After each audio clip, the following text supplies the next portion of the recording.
I'd like to call the Buhl City Council meeting of September 20th, 2022 to order. Ryan, please take the roll. Councilor Pastori. Here. Councilor Marcus. Here. Councilor Carter. Here. Mayor Clarich. Sure. Reports from department heads.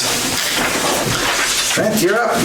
I don't have much, just let you guys know that the control panel was put in for the lift station on Damien Edition, and then had a company come in and patch the infiltration that infiltration that we're having within that lift station. They got patched up, and with the rain that we've had, was it last week, I kind of took a look and the leaks are gone, so it works. Oh, that's great. Okay. So it should save us. That benefits everybody in the town. Let's say it should save us quite a bit of money. Well, we figured that patching that would pay for what we did down there in a year or two. Pretty quickly, yeah. Yeah. How much? But the infiltration I've seen in that one particular storm, it still baits up pretty quickly. Have you talked to Mr. Jamnik or with Casper, anybody? Have they approached you about any of the projects we have yet to finish? No. Okay, we'll have to get on them. Last time I talked with Jamnik was the pre-con meeting 2 weeks ago. Okay. I know both Casper and Joel Linshoff have started putting in the call before you dig, so I would expect them in here Pretty shortly. quick. It's not big stuff, By so. next week. Okay. And nursing home lift with the light, just it kicked out and that was it, or? Fuse went, so I just had to. Oh. So there was something, I don't know what it was, but it's working now. Okay. Happened during a storm originally, so I don't know if maybe it was just a. Yeah, I just happened to be riding by that day and lights were flashing. Anything else? Thank you. For Citizens Forum, I believe there's no one here. Number 5, council additions to the agenda. We do have one. I'm going to call it A1. And it's a Chisholm support letter for funding to secure their public safety building. And we'll make that A1.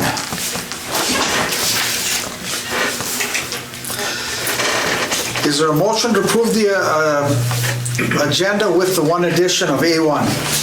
So moved. Moved by Carol. Is there support? I'll support. Support by Brandon. Further comment or discussion? Hearing none. All those in favor of the motion signify by saying aye. Aye. Those opposed, same sign. That motion is carried. We'll now move on to consent agenda. 6A, minutes. Regular City Council meeting, September 6, 2022. B, claims. Payroll number 18, $13,429.98. And second part, accounts payable, $87,591.37 for a grand total of $121,035. Is there a motion to approve the consent agenda as presented? I'll support. I'll make the motion. Motion by John. Is there support? Support. Support by Carol. Any comments, questions of anything that's on there? Hearing none. All those in favor of the motion signify by saying aye. Aye. Those opposed, same sign. That motion is carried. We'll now move on to 7, business. A, resolution 22-23, donation. And 22-33, I misread it, is accepting $750 from the AMVETS for the Recreation Department. Is there a motion to approve resolution 2233? I'll motion. Motion by Brandon. Is there support? Support. Support by John. Further comment, question, or discussion? Hearing none. Ryan, take the roll, please. Councilor Pastori. Yes. Councilor Marcus. Yes. Councilor Carter. Yes. Mayor Clarich. Yes. Okay, now we'll move on to A1, and that is the additional item of the City of Chisholm is requesting a letter of support as they work to secure funding for their public safety building. Ryan, would you please take this from here? Yeah, Chisholm is looking to work with the USDA to help fund their public safety new facility, and basically they're just requesting a letter of support from the City of Buhl for them to go after this funding. It's custom that kind of neighboring councils, cities lend their support, so that's just something the council goes before the council to formally support their project. Well, there's no cost to the city, but in the long term, it could benefit us because we may do some sharing of services beyond what we can have right now. So, I mean, it looks like a worthwhile project. Is there a motion to approve this letter? So Of moved. support? Okay, moved by Carol. I'll support that. Further comment or question? Hearing none, this is not a resolution, right, Brian? Nope. Okay, all those in favor of the motion signify by saying aye. Aye. Aye, those opposed, same sign. That motion is carried. Okay, now we'll go on to 7B, Resolution 22-34, donation. Attached is Resolution 22-34. Andy and Sharon Stanaway and Ray Bagley donated their gift card prize winnings back to the rec department. And that is, Ray Bagley gave back $200, and Andy and Sharon Stanaway gave back $100 for that. So is there a motion to approve the resolution accepting these donations from Andy and Sharon Stanaway and Ray Bagley? I'll make a motion that we accept donation, our resolution on 2234. Is there support? I'll support. Supported by Brandon. Any more comments, questions? Hearing none. Ryan, please take the roll. Counselor Pastore? Yes. Counselor Marcus? Yes. Counselor Carter? Yes. Counselor Mayor Claridge? Yes.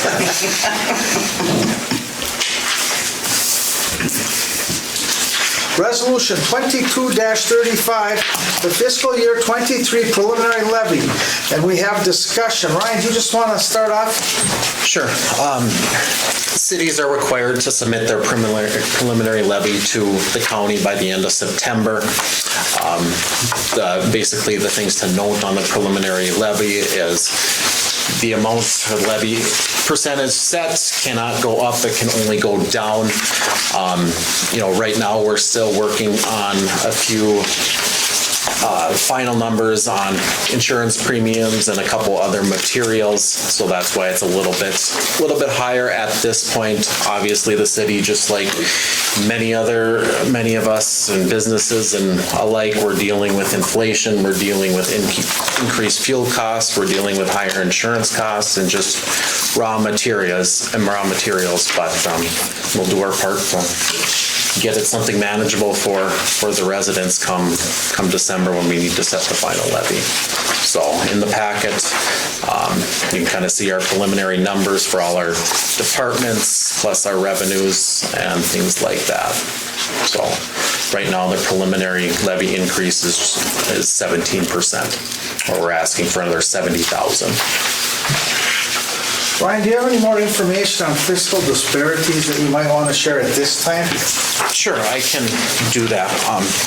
If you recall, the Mayor Claridge and I passed along an email from the county to the council that the city was going to see a decrease in fiscal disparities. I did reach back out to them and kind of ask for some more explanation and things like that, and that's this kind of one-page sheet in front of you, and I was just going to kind of run that through you for the public and the council, just kind of a simplified version of why we're seeing that kind of $70,000 decrease. And just, again, fiscal disparities is a revenue sharing program that takes into account commercial and industrial properties across the 7-county northeastern Minnesota area.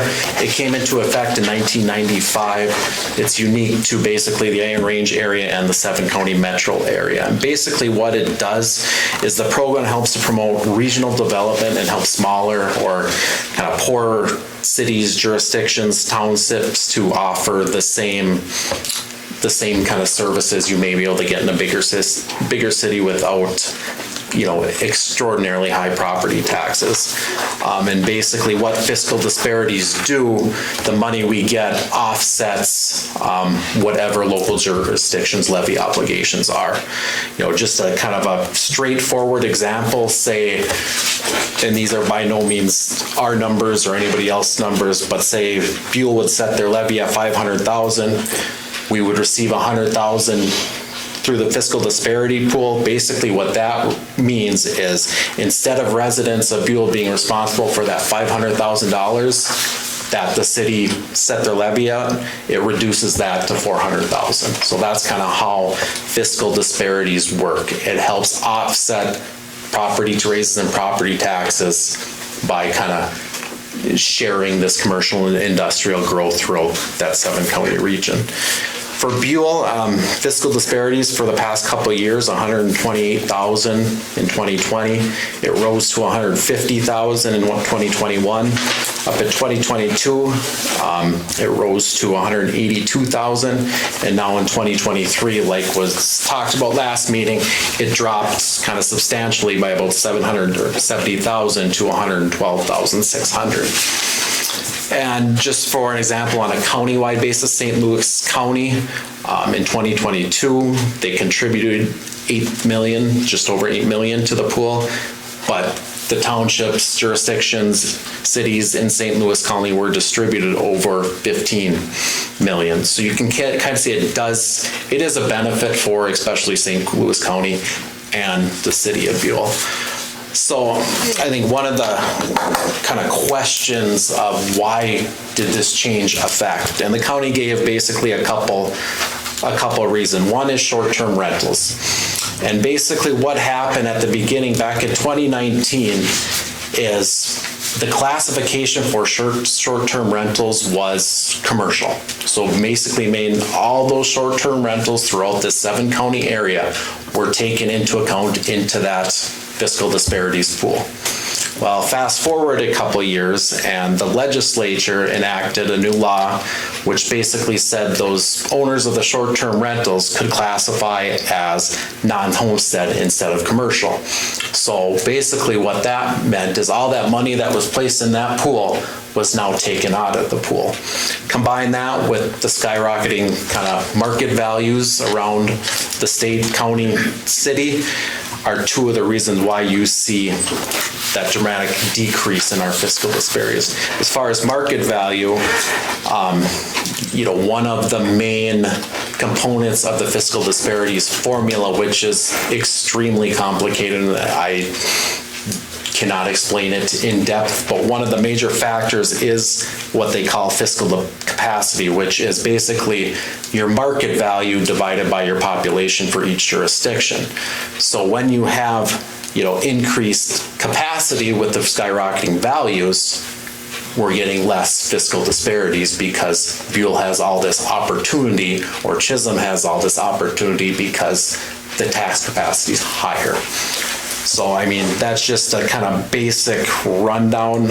It answers some questions, not all questions, but, big picture for basically St. Louis County, and this 7-county area, basically $5 million less is going into this fiscal disparity pool to be distributed. And that's why you see the dramatic decreases in fiscal disparities for the city of Buhl and across St. Louis County. And it did benefit us for the past 3 years quite significantly, from $16,000 to $70,000. So it's not like we've been getting shortchanged. It's just we happen to be in the wrong formula right now. Now there's no guarantee that we're going to turn this around next year or keep it the same, but I don't see it going any lower than that. Yeah, I think a lot is going to depend on the market. And, the short-term rentals, there's not a lot of data out there on it, but if you even look at the city of Duluth, for example, I did a quick Airbnb search.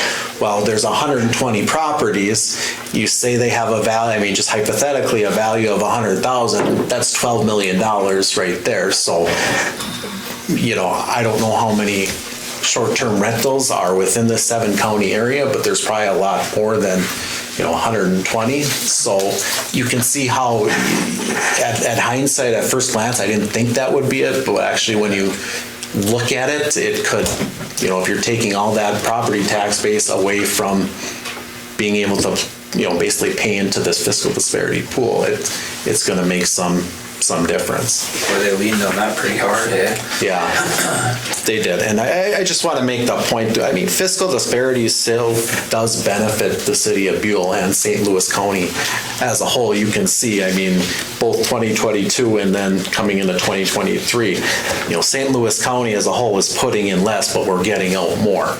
I mean, Buhl for 2023, I shouldn't say Buhl, but the residents of taxpayers of Buhl are still getting $112,600 in fiscal disparities to, offset, or keep those property taxes manageable. So, but, the 70,000 is a big decrease, especially when you look at the past 3 years when we've seen pretty steady increases from that fiscal disparity pool. So, I'm going to continue to work with them to try to get some more information, but I just kind of want to give you an update, and I hope that made somewhat sense, and it's a tough subject to talk about. And we counteract that through our levy process and our budgeting process, correct? Okay. Which will be coming up fairly soon. I believe the first budget meeting is the 18th, is when Diana will start going line by line with the council.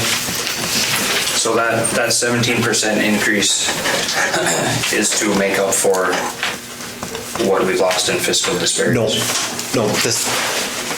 The fiscal disparities, basically, it has nothing to do with. Okay. It's not direct money that comes to the city. Yep. It's basically like that example.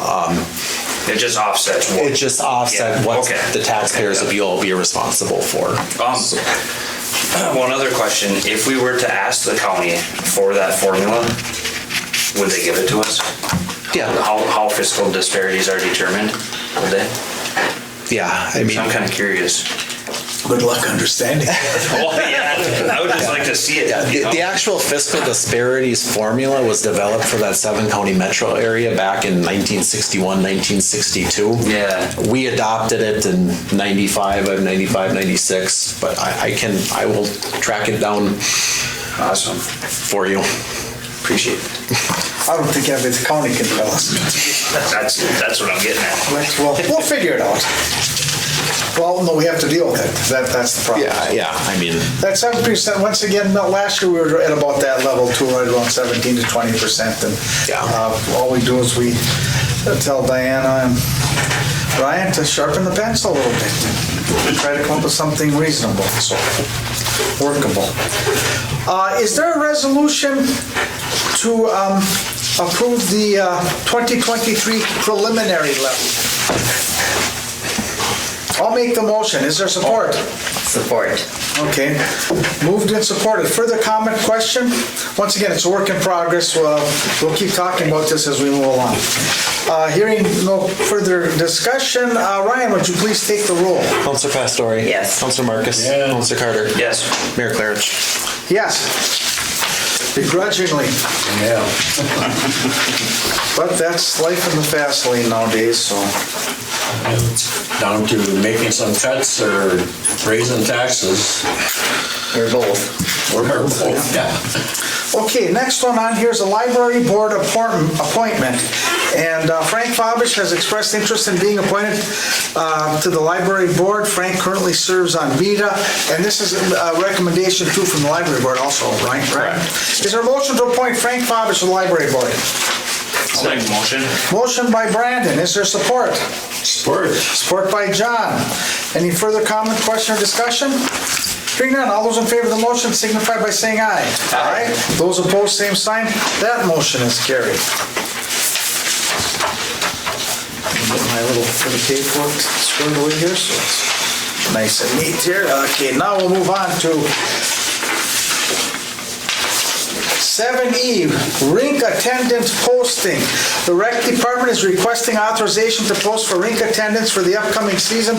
Brian, just want to highlight that real quickly for the council and for the public that's listening. Just looking to get a head start on this and get it out there early, just because it has been a challenge finding attendance in the past. So I figure we'll get it out there earlier and go from there. You're not jinxing us, are you? Is there a motion to approve the rink attendance posting as presented by Ryan? Motion. Motion by Brandon. Is there support? Support. Support by Carol. Further comment or question? Other towns are paying $12 an hour. I just wanted to bring it out. And what are we paying? N33. Okay, just remember, we just approved the 17% increase. That's Yeah, gotta I come know. from someplace. I'm just saying, if you go to Chisholm, Mountain Iron, or whatever, their summer help and their winter help is $12. Let's do this. Let's wait and see how we fare on the levy and where we go, and maybe there'll be room to increase that. They at least know it's $10.33. I mean, 1033's been in the books for. But John, we just approved a 17. Yeah, I know. You gotta have some fiscal responsibility someplace. I believe starting. This isn't the place, but I think we can always adjust it up after the fact. A minimum wage increase beginning in 2023 brings us closer to 11 on that. Okay. Well, I'm just FYI. Well, Ryan, figure in something in the levy. I mean, we're gonna be asking you to reduce some things, but if we're gonna reduce this, work it in there somehow. Okay. well, the rec board has to then make adjustments to it. That's, where they're gonna spend That's what their I'm just money. gonna ask. Can't we work something from there? Well, that's what's Look coming at up. it. Well, Yeah. like the hours. Yeah. Just the That's what's hours up coming at the up. rink or wherever to absorb that. Whatever. Yeah, I think we want to get to that budget department too. Yeah, We can we're- talk a little bit more about it. But we're just posting for a position earlier than probably we should, so. Yeah, Okay. We have a motion and a second, correct? Yeah. correct. All those in favor of the motion signify by saying aye. Aye. Those opposed, same sign, motion is carried. 7F, temporary employee posting. Before I ask for a motion, Ryan, just want to upgrade us on this a little bit? Yeah, so we have a Public Works employee that's going to be out for an extended period of time before we head into winter. Just kind of, again, trying to be proactive because we should look at hiring a part-time temporary for snow plowing and things like that. And obviously, we're still have a lot to do before winter hits. So again, timeline is unclear on when this employee is going to be out, but we're looking 4 to 6 months, that long. So it's something that we need to be prepared for, and I'd rather get a start on it. So Realized winter came early a couple of years ago when we were in the middle of our project, and even though it disappeared, it did require plowing and snow removal. And the city does have discretionary funds available for bringing on a seasonal employee, part-time employee like this. Obviously, we're going to have to, advertise for a little bit more money because we need to find someone who can drive our equipment and who has the appropriate license and stuff like that. But I'll work with Trent on that, and we just want to be prepared for winter and make sure everything gets plowed and taken care of in a timely manner. 20-hour days. Is it gonna be hard finding somebody with the qualifications we need just to come on for a 4-month period? And then that may be a tough part. That's why we want to kind of look at getting started right away. Is that, There may be retirees, there can be a whole myriad of potential solutions, there can be no one. yeah. Well, that's not something you go to like one of the operators union hall or something to pull an employee, because I work in the trades and we go to jobs for anywhere from a day to 6 months, you know what I mean? And then we expect to be done with that job at that point. So Just a thought, I don't. Yeah, no, it's definitely worth checking into. Is this more for the snow plowing?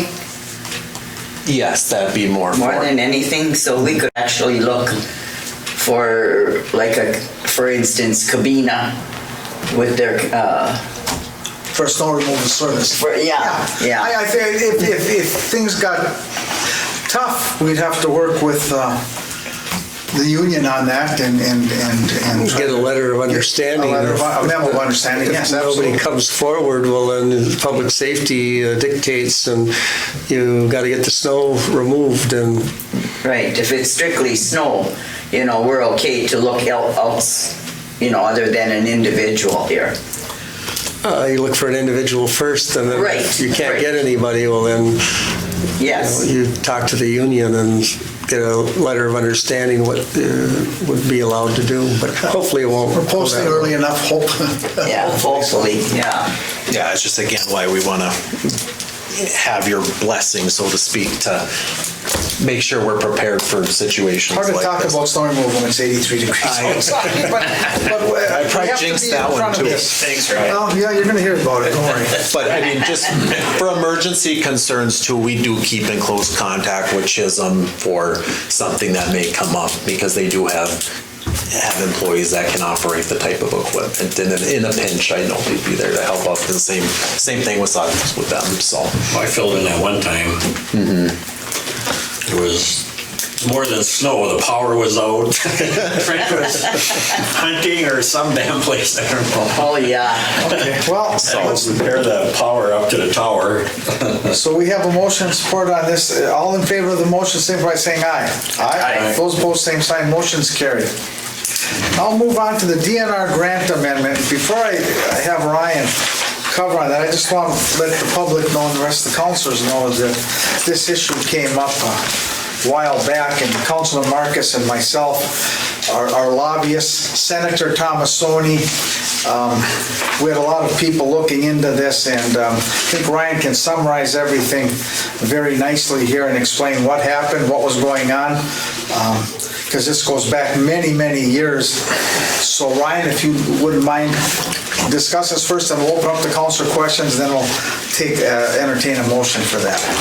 So basically, this amendment deals with a grant that the city received in 1987 from, I don't even believe it was called the DNR back then. It was something else, Department of whatever. But this grant was used to develop the Stellar Beach campground, fishing piers, some hiking trails area. The DNR alleged basically that the city violated the grant agreement due to the Stubler development in 2000 and 2008. I spent a lot of time looking back at that grant agreement and also talking with representatives from the IRRR. Senator Tomasoni was a big help on this as well.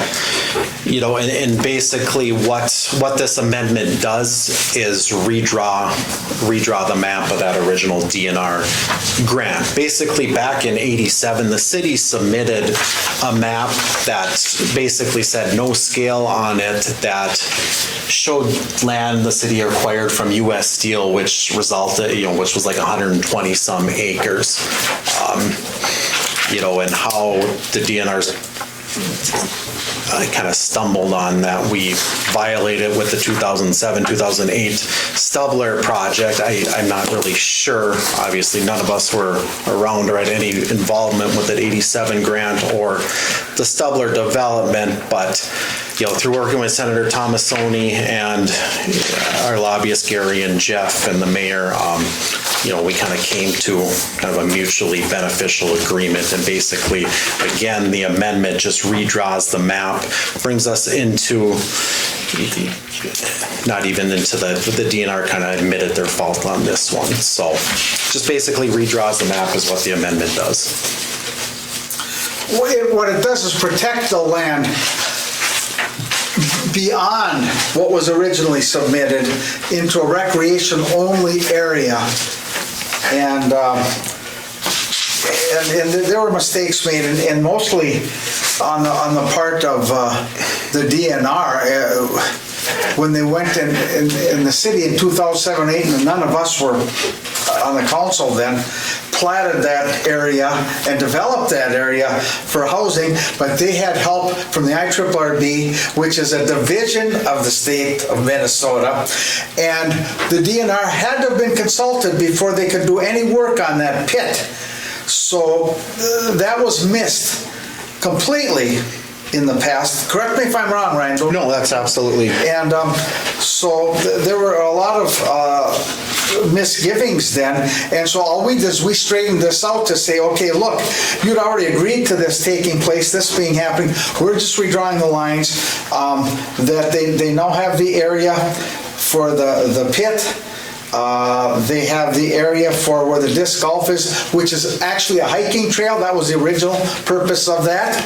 And it's just stating that it can be developed in the future, but it takes the state of Minnesota to sign off on that. That just can't happen. The city just can't willy-nilly say, oh, we're gonna build houses over here or over there in this dedicated area.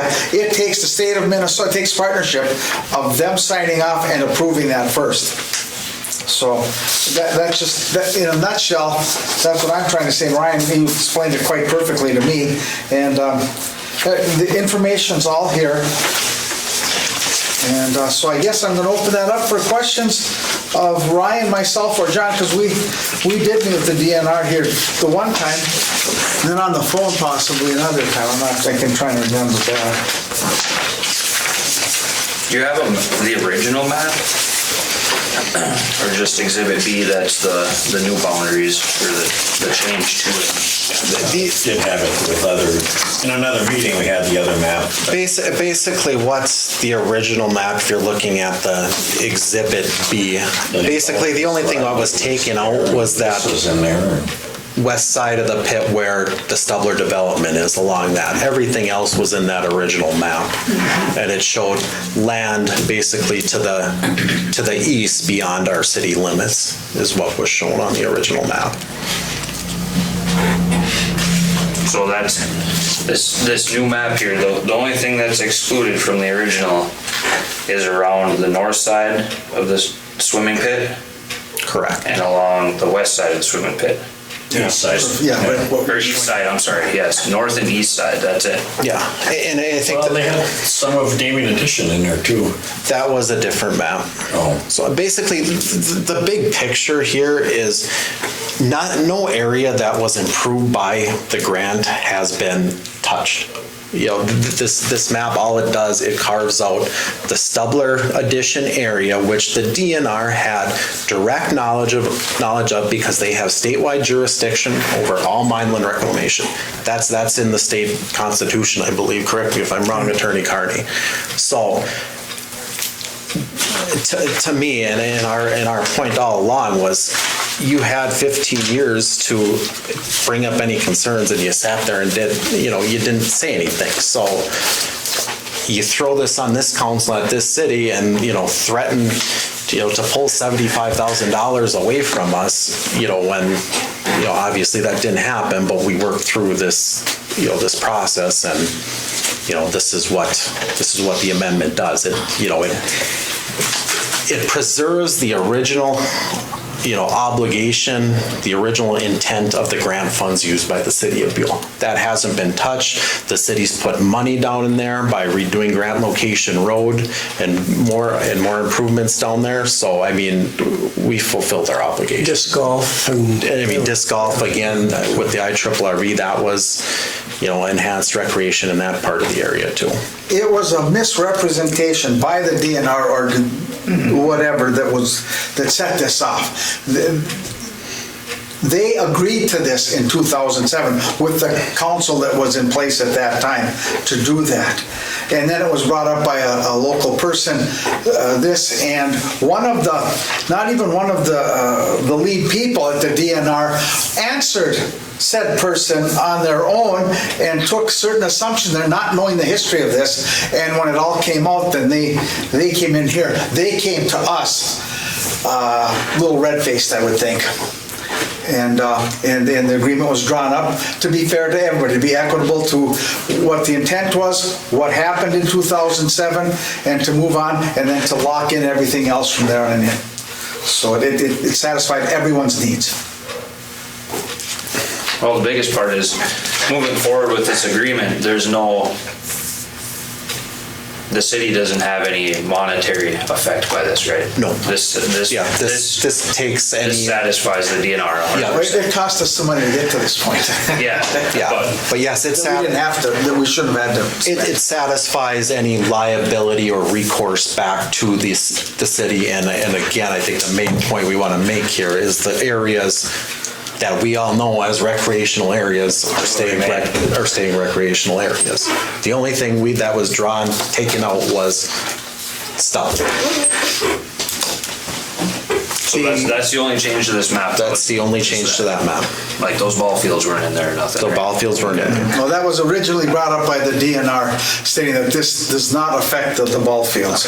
Right at the very beginning of that. They were talking about surveys and recording and all kinds of costs and expenses, and the council said, no way. And so just mainly changed the map to reflect what actually is out there.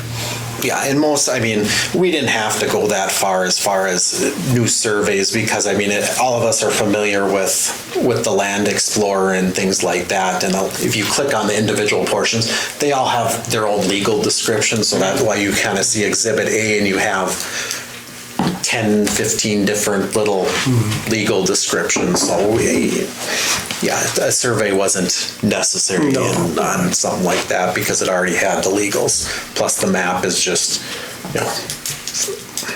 your visual, this is what we're referring to.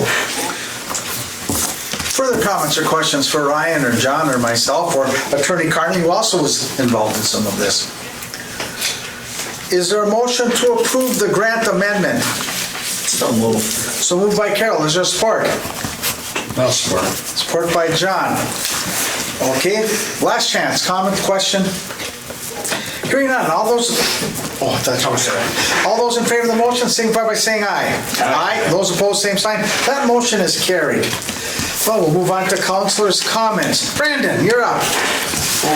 Wasn't prepared. I do. I'm sorry, but I have to bring a question from my son. He wants to know if we're going to be able to use a sledding hill this year. That's our plan. When they start getting some more material out there, we're going to look to build that up. Okay. So we should hopefully look forward to using it this year? Mm-hmm. Yeah, because Dan at Easy Construction, he was notified that that's going to be the spot to mound up and make it. So there'll be more material added there this season? Yeah, still? well, hopefully. They were supposed to be here 3 weeks ago, end of August, I thought. No. Casper. Yeah. JNS. Huh? JNS. That's where the material will be coming from, all Easy Construction.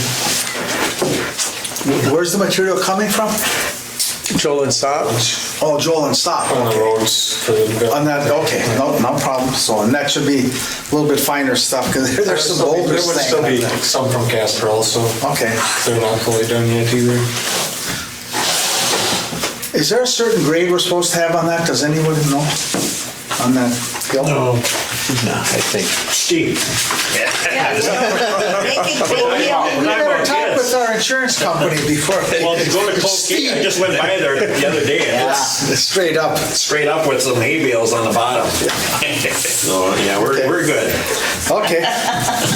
That's all I Does got. that answer? Okay. John? I'm glad Trent got a hold of those guys to fix that lift and get rid of that I&I, and we also had a manhole that was filling up with a lot of water, and Trent fixed that too, so it's going to save us money in the long run, I think, over in Chisholm. So we'll start getting those numbers. Yeah. We'll have a year to compare them. Yeah. Other than that, Okay. That it? yeah, I just a little plug for our city crew. They're doing a good job. Cheryl, you're up. We just, not much. We got center yet and library to finish up projects, but Want to comment about last Saturday? no. Okay, just check. Oh. Well, I don't know. Thought it went well. Yeah, it did. Nice turnout. I was kind of disappointed that more of our younger didn't come to see that our community is our building is available for the community use. I know some don't know that we have it and that it's rentable, but it turned out good. Yeah, I thought so. Oh, I want to comment too is on, we're getting raffle tickets for the all class coming up next June, end of June. So we're in the process of we're trying to get the state to give us a number. We're gonna have tickets out, and we'll Facebook that a lot to get people interested in buying the tickets, so. Okay. Yeah, that's for the good of the celebration. Anything else, Carol? No. Okay. I'm going to just make comments about the process that everyone went through to get to approving this grant amendment with the DNR today. Earlier this meeting, the council approved an amendment between the City of Buhl and DNR relating to a 1987 grant agreement. The 1987 grant allowed the city to create Stubbler Beach, the campground, the fishing piers, and the hiking trails around the Judson Pit. This amendment is a result of a claim made by the DNR that the city was in violation of this agreement due to the creation of the Stubbler development in 2007-2008. Over the past year, I've been working with our legislators, and not only myself, like I said, John, Attorney Carney, Ryan, Senator Thomasoni. We've had quite a few people working on this. Trying to resolve the situation, limit a major financial burden, meaning paying the state back $75,000 that could have been placed on the taxpayers of Buhl.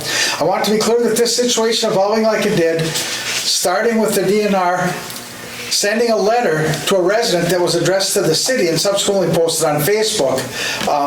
I think there was a data privacy violation personally there on the DNR's part. But it did cost the city valuable time and resources, money, attorney costs, lobbyist costs, countless staff hours, among others, was a clear overstep by an employee of the DNR trying to supersede local control. I always recommend residents, if they have an issue, to approach the council first and/or the city to see what the actual issues are or were, or how something was set up at the beginning. It might have saved a lot of time and trouble for a lot of people. I want to also be clear that this council administration were not involved with any decisions relating to the Stubbler development or the 1987 grant between the city and the DNR. This was never questioned at the time because it was legally reviewed and accepted previously in the past. When construction began on the Stubbler development in 2007, part of the project involved work on the pit walls that was funded through an IRRB Mineland Reclamation Grant. Any project that involves mineland reclamation requires direct involvement by the DNR, since they have the statewide jurisdiction over all mineland reclamation projects. The city followed a very public process throughout the creation of the Stubbler pit development, so why this issue was brought up 15 years after the fact is still unknown. But that is to clearly let you know the DNR had to give their blessing for that to take place and for that land to be developed. Short memory down there, evidently. Through negotiations with the DNR and the assistance of Senator Thomasoni, our lobbyists, and everyone involved, we were able to prevent the grant recall of $75,000 by the DNR that would have been placed on the taxpayers of Buhl. The city looks forward to continued collaboration with all state agencies, including the DNR, to enhance the quality of life for the residents and visitors of Buhl. That's all I have. Is there a motion to adjourn?